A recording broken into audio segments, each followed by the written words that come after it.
From New York, it's That Kevin Show. See, I knew it. Come on, Kev. What's a few classified documents between friends? I told you all the time. I knew it. I knew he had some too. Here he is, That Kevin McCullough. My next guest, in many respects, needs no introduction to most people who are watching or listening tonight because he has spent a lot of time in the last few years on television fighting toe-to-toe with some of the people that dragged us into the pandemic's, I would say, negative side. And in many respects, without his voice in Congress, we would not know today much of the truth that has been revealed, but there is much more that he reveals in his brand new book, Deception, The Great Cover-Up. Ladies and gentlemen, please welcome Senator Rand Paul. Senator, it's good to see you. Thank you for joining us. Glad to be with you, Kevin. Thanks for having me. I want to talk about the book, and there's so much about the entire pandemic that if I honestly believe if we had not had you on C-SPAN and Fox News and other places questioning Anthony Fauci toe-to-toe the way you did, we would not have known some of the things. But I know that you've uncovered a great deal more. But I want to tease people with that so that they stick around. The biggest story and the biggest concern on my mind right now is our friends in Israel. And I'm curious as to your thoughts about how our response has been, what Israel's response has been, and kind of optimally from your perspective, from a more libertarian, we don't want to get super involved in boots on the ground types of situations in other places. What is the Rand Paul priority for what we should be doing there? You know, it's hard not to see the horror of the deaths of civilians. I've got 3 sons who've been to music concerts in our country, and it's hard to imagine, you know, people showing up and just mowing down young kids, innocent kids out at a music festival. It's the images of entire families killed. So it's, you know, it's just gruesome and senseless violence. And, you know, something's got to be done to stop Hamas. And so I understand, you know, that Israel has to do something. They can't live this way with people, you know, coming into the country and killing civilians. Now, what happens next from our perspective is a real question. And the new Speaker of the House has decided that in order to aid Israel or to add additional aid to Israel, that he's going to do it as an individual bill, and it's going to be paid for by taking money that's being wasted elsewhere in the budget. And I think that's the way to go. And some in our party, McConnell has sided with Biden on this and sided with Schumer and said, oh, no, we want $100 billion. It's the kitchen sink, and we're going to throw everything into it, and we don't want it to be paid for. In fact, President Biden even said, it's an unprecedented bar to pay for stuff. And it's like, well, yeah, it may be unprecedented. That's why we have a $33 trillion debt. But even for our friend Israel, I would pay for it by taking the money out of, and what Speaker Johnson has proposed is taking out of IRS funds. I don't want more IRS agents anyway. So I think it's a win-win to get rid of that spending. I think that's going to pass the House. And what I've been telling the Republicans, the big government Republicans in the Senate who just want to launder money everywhere around the world, it won't pass the House and they'll topple the Speaker again. That's what's going to happen. If they force him to take a $100 billion aid package that includes yet $15 billion more for Ukraine, it'll bring down the Speaker. He's not for that, and most conservatives are not for that. So I think in the end, the Speaker will prevail here. I think it's going to be an individual Israel bill. I think it's going to be paid for. And when Biden says he's going to veto it, I think he's bluffing. You think the president's going to veto an aid package to Israel in the middle of this? I think there's no way. There's so many things about the president and Israel that bother me. So I hope that you're right, Senator, and that's a more positive outlook than I had anticipated from you. So I'm appreciative of that. Speaking of Speaker Johnson, what is your strategy? What is the Republican caucus strategy in the Senate? How can you guys work together even before the 2024 election to get things done? I mean, I think the biggest problem facing our country is the national debt, $33 trillion debt. The last 3 months, we've accumulated over $1 trillion just in the last 3 months.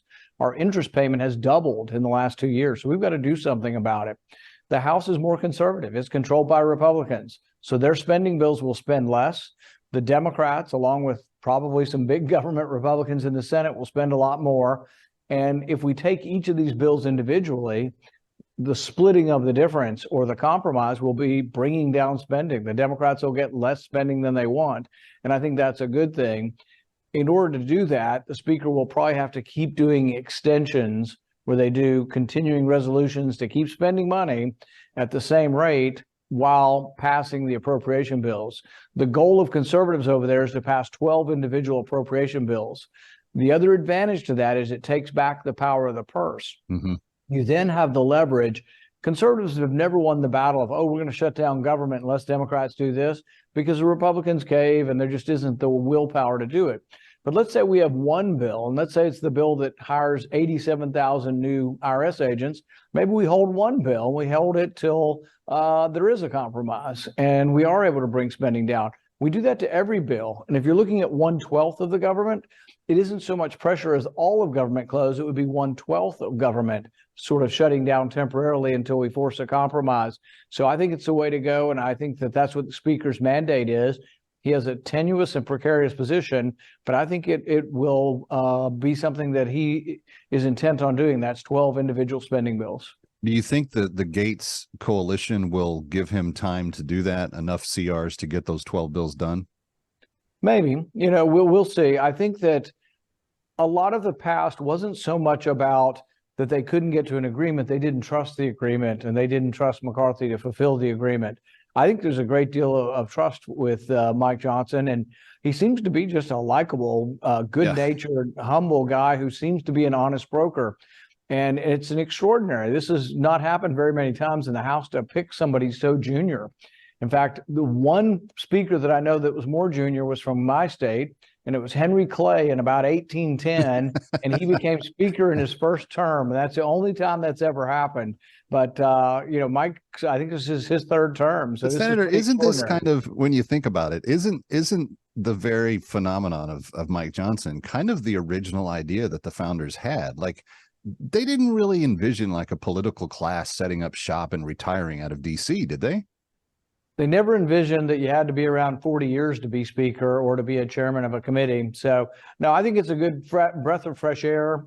Before Mike was speaker, we actually had a bill together, and our bill was to say that the government, Department of Homeland Security and FBI, cannot meet with either legacy media or social media platform, Twitter or Facebook, to take down or limit constitutionally protected speech. So we already had something in common. I wrote him a congratulations note, and in there I said, it's great to have a powerful ally on our bill now since we have a joint bill. Yeah, that's great. Staying on the political for just a second, 2024 obviously is underway. The former president's trials are also underway. A lot of bad behavior in my opinion, by the AG in New York and the judges in the cases. You've got a number of people still volleying for that position if for some reason Mr. Trump couldn't get the nomination and doesn't have the actual lead in the polls that it appears that he has.